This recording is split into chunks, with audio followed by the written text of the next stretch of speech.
नमस्कार, मैं अनामिका आप सभी का हार्दिक अभिनंदन और स्वागत करती हूँ। जीवित पुत्रिका व्रत अर्थात ज्योतिया व्रत, जो लोकल भाषा में हम बोलते हैं ज्योतिया व्रत, इसके क्या महत्व हैं और इसकी क्या पौराणिक कथा है, इसको जानने के लिए कृपया यह वीडियो पूरा ज़रूर देखें और चैनल को सब्सक्राइब नहीं किए हों तो सब्सक्राइब ज़रूर कर लें और बेल बटन को ज़रूर दबा लें, जिससे कि आगे के वीडियो आपको प्राप्त होते रहें। तो आइए शुरू करते हैं।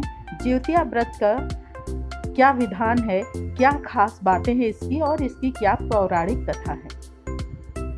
सनातन धर्मावलंबियों में ज्योतिया अर्थात जीमूत वाहन व्रत का खास महत्व है। इस व्रत को जीतिया या ज्योतिया या जीवित पुत्रिका व्रत के नाम से भी जाना जाता है।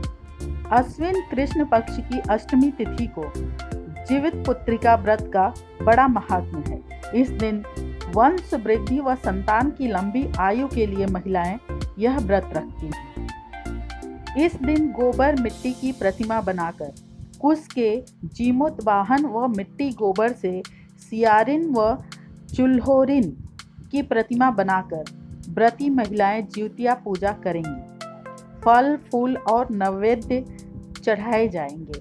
ज्योतिया व्रत में सरगही या ओठगन की भी परंपरा होती है। इस व्रत में एक सब्जी आती है जिसका नाम होता है सतपुतिया। इसका विशेष महत्व होता है। इसकी सब्जी बनाई जाती है। रात को बने अच्छे पकवान में से पितरों, चील, गाय और कुत्ता तथा सियार का अंश निकाला जाता है।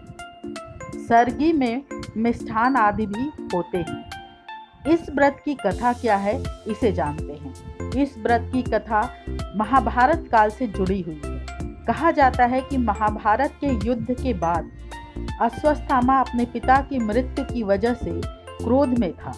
वह अपने पिता की मृत्यु का पांडवों से बदला लेना चाहता था। एक दिन उसने पांडवों के शिविर में घुसकर सोते हुए पांडवों के बच्चों को मार डाला। उसे लगा कि ये पांडव हैं, लेकिन वह सब द्रौपदी के 5 बेटे थे। इस अपराध की वजह से अर्जुन ने उसे गिरफ्तार कर लिया और उसकी मणि छीन ली। इससे आहत अश्वत्थामा ने उत्तरा के गर्भ में पल रही संतान को मारने के लिए ब्रह्मास्त्र का प्रयोग कर दिया, लेकिन उत्तरा की संतान का जन्म लेना जरूरी था, जिस वजह से श्री कृष्ण ने अपने सभी पुण्य का फल उत्तरा की गर्भ में मरी संतान को दे दिया और वह जीवित हो गया। गर्भ में मरकर जीवित होने की वजह से उसका नाम जीवित पुत्रिका पड़ा और यही आगे चलकर राजा परीक्षित बने।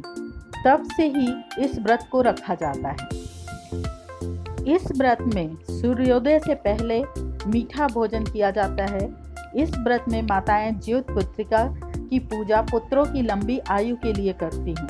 सूर्य को अर्घ देने के बाद ही कुछ खाया पिया जा सकता है। संतान की संख्या के अनुसार चांदी की ज्योतिया बनवाकर कलावा में गूंथकर महिलाएं पहना करती हैं और इसकी पूजा भी करती हैं। इस व्रत के पीछे एक और कथा है जो इस प्रकार है। पार्वती जी ने एक स्थान पर स्त्रियों को विलाप करते देखा तो शिव जी से उसका कारण पूछा। शिव जी ने बताया कि इन स्त्रियों के पुत्रों का निधन हो गया है, इसके लिए यह विलाप कर रही हैं। पार्वती जी बहुत दुखी हो गईं।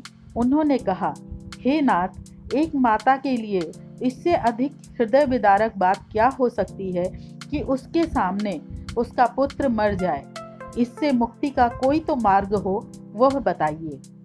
शिव जी ने कहा, हे देवी, जो विधाता द्वारा रचित है उसमें फेर बदल नहीं कर सकते, किंतु जीमूत वाहन की पूजा से माताएं अपने संतान पर आए प्राणघाती संकटों को टाल सकती हैं। जो माता अश्विन मास की कृष्ण पक्ष की अष्टमी को जीमूत वाहन की पूजा विधि विधान से करेंगी, उसकी संतानों के संकटों का नाश होगा। पार्वती जी के अनुरोध पर शिव जी ने उन मृत बालकों को पुनः जीवित कर दिया। इस कारण ही इसे जीवित पुत्रिका व्रत कहा जाता है। जीमूत वाहन की कथा ही मुख्य रूप से सुनी जाती है, किंतु आंचलिक क्षेत्रों में कई कथाएं प्रचलित हैं, जिसमें चिल्हो सियारों की कथा भी है। उस आपको जीवित पुत्रिका की संक्षिप्त व्रत कथा सुनाते हैं। गंधर्वों के राजकुमार का नाम जीमूतवाहन था। वे बड़े उदार और पराक्रमी थे। जीमूतवाहन के पिता ने वृद्धावस्था में वानप्रस्थ आश्रम में जाते समय इनको राज सिंहासन पर बैठाया, किंतु इनका मन राजपाट में नहीं लगता था। वह राज्य का भार अपने भाइयों पर छोड़कर स्वयं वन में पिता की सेवा करने चले गए।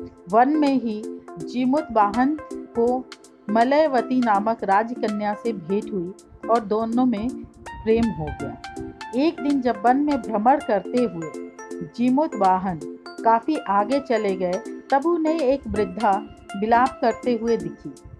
पूछने पर वृद्धा ने रोते हुए बताया, मैं नागवंश की स्त्री हूँ, मुझे एक ही पुत्र है।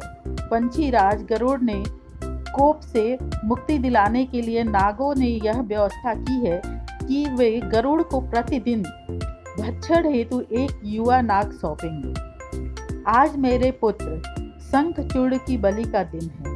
आज मेरे पुत्र के जीवन का संकट है और थोड़ी देर में ही मैं पुत्र विहीन हो जाऊंगी। एक स्त्री के लिए इससे बड़ा दुख क्या होगा कि उसके जीते जी उसका पुत्र न रहे। जीमूतवाहन को यह सुनकर बड़ा दुख हुआ। उन्होंने उस वृद्धा को आश्वस्त करते हुए कहा, डरो मत, मैं तुम्हारे पुत्र के प्राणों की रक्षा करूंगा। आज उसके स्थान पर स्वयं मैं अपने आप को उसके लाल कपड़े में ढककर वध्यशिला पर लेटूंगा ताकि गरुड़ मुझे खा जाए पर तुम्हारा पुत्र बच जाए। इतना कहकर जीमूतवाहन ने शंखचूड़ के हाथ से लाल कपड़ा ले लिया और वे उसे लपेटकर गरुड़ को बलि देने के लिए चुनी गई वध्यशिला पर लेट गए। नियत समय पर गरुड़ बड़े बेग से आए और वे लाल कपड़े से ढके जीमूतवाहन को पंजे से दबोचकर पहाड़ के शिखर पर जाकर बैठ गए। गरुड़ ने अपनी कठोर चोंच का प्रहार किया और जीमूतवाहन के शरीर से मांस का बड़ा हिस्सा नोच लिया। इसकी पीड़ा से जीमूतवाहन की आंखों से आंसू बह निकले और वह दर्द से कराहने लगे। अपने पंजे में जकड़े प्राणी की आंखों में से आंसू और मुंह से कराह सुनकर गरुड़ बड़े आश्चर्य में पड़ गए, क्योंकि ऐसा पहले कभी न हुआ था। उन्होंने जीमूतवाहन से उनका परिचय पूछा। जीमूतवाहन ने सारा किस्सा कह सुनाया कि कैसे एक स्त्री के पुत्र की रक्षा के लिए वह अपने प्राण देने के लिए आए हैं। आप मुझे खाकर अपना भूख शांत करें। गरुड़ उनकी बहादुरी और दूसरे की प्राण रक्षा के लिए स्वयं का बलिदान देने की हिम्मत से बहुत प्रभावित हुए। उन्हें स्वयं पर पछतावा होने लगा। वह सोचने लगे कि यह एक मनुष्य है जो दूसरे के पुत्र की रक्षा के लिए स्वयं की बलि दे रहा है, और मैं जो देवों के संरक्षण में हूँ किंतु दूसरों की संतान की बलि ले रहा हूँ। उन्होंने जीमूतवाहन को मुक्त कर दिया।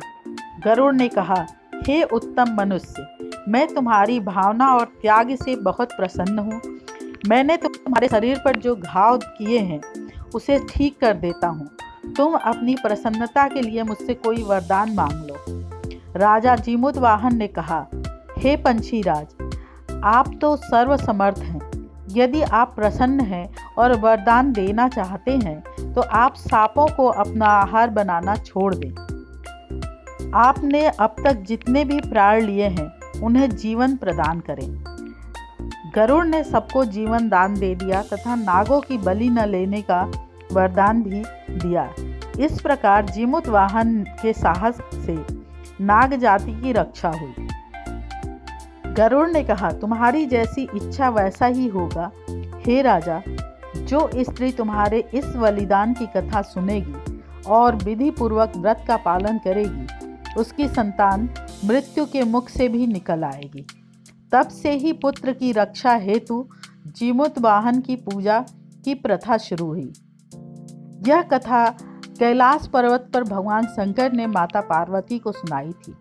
जीवित पुत्रिका के दिन भगवान श्री गणेश, माता पार्वती और शिव जी की पूजा एवं ध्यान के बाद ऊपर बताई गई व्रत कथा भी सुननी चाहिए।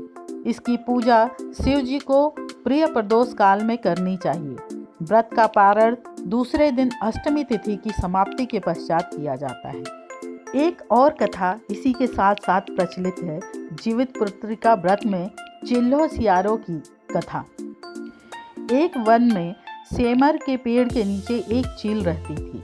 बांस की झाड़ी में एक सियारिन भी रहती थी। दोनों में खूब पटती थी।